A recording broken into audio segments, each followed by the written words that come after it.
सम्पूर्ण साथीहरुमा नमस्कार।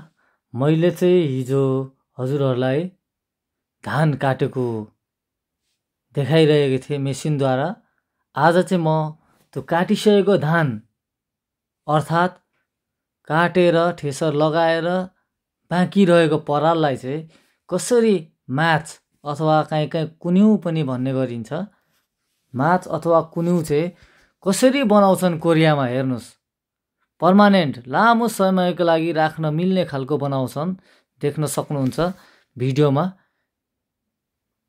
हेर्नुस्, रोलिङ हुँदैछ एकदम प्लास्टिकले बेरेर। अब हेर्नुस्, यसरी ट्याक्क माच बनाउन सकिन्छ। नेपालमा चाहिँ साह्रै झन्झटिलो, खेतबाट बोको के गरो, यो चाहिँ खेतैमा बनाउन सकिन्छ। हेर्नुस्,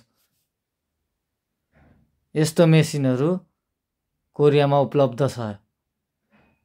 हेर्नुस्, प्लास्टिकले बेरिरहेको छ। अहिले देख्न सक्नुहुन्छ। अब ट्याक्क काटेर हेर्नुस्, ट्याक्क रेडी भयो। अब यो 1-2 वर्ष